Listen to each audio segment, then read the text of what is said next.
Hello दोस्तों, कैसे हैं आप।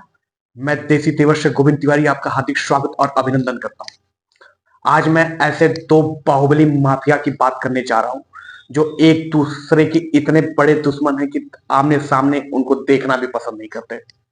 मैं ऐसे बाहुबली दिग्गज की बात करने जा रहा हूं जो एक दूसरे के जानी दुश्मन के साथ साथ कई अपहरण कई हत्या के केस में भी शामिल है। ये 80 के दशक की बात है। बनारस में कांग्रेस कमजोर पड़ रही थी। भाजपा जोर जोर पे चढ़ी हुई थी। मंदिर का मुद्दा उठ रहा था। उस समय इंदिरा गांधी प्रधानमंत्री थी। पंजाब में आतंकवाद को बढ़ावा मिल रहा था। रूस अफगानिस्तान में अपनी पैठ बना रहा था। पाकिस्तान का सहारा लेकर अमेरिकी आतंकवादियों को ट्रेंड कर रहा था। उस समय अटल बिहारी वाजपेयी जी आंदोलन को एक रूपरेखा दे रहे थे। उसी वक्त गाजीपुर में ब्रजेश सिंह के पिता रविंद्रनाथ सिंह को की हत्या कर दी गई। प्रधान के चुनाव और जमीनी रंजिश में सिंचाई विभाग के कर्मचारी रविंद्र सिंह के दिन दहाड़े चाकू मार के हत्या कर दी गई। आरोप लगा हरिहर सिंह और पाचू सिंह, लातूर सिंह उर्फ ओम प्रकाश ठाकुर और नरेंद्र सिंह पर ग्राम प्रधान रघुनाथ यादव और कुख्यात पाचू गिरोह पर भी आरोप आया।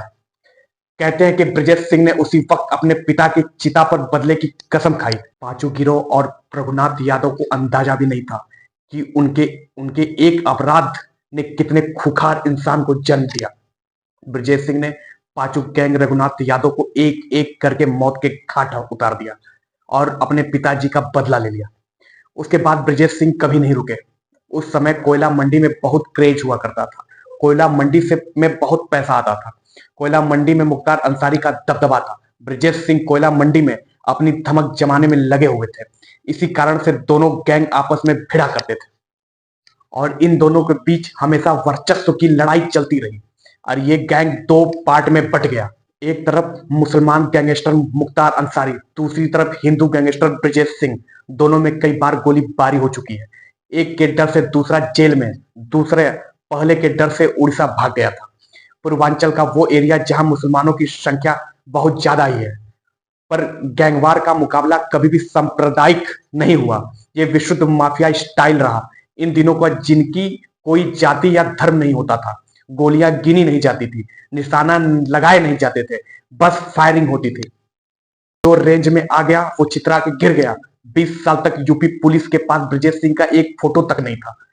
इनके इनको ढूंढने के लिए एक काबिल पुलिस अफसर एसपी राजीव कुमार यादव ब्रजेश सिंह के पीछे लगाए गए और ब्रजेश सिंह के सिर पर 2 लाख का इनाम बढ़ाकर 5 लाख रख दिया गया।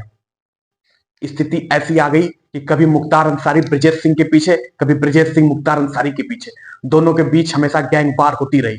कुछ शूटर, अच्छे शूटर मारे गए।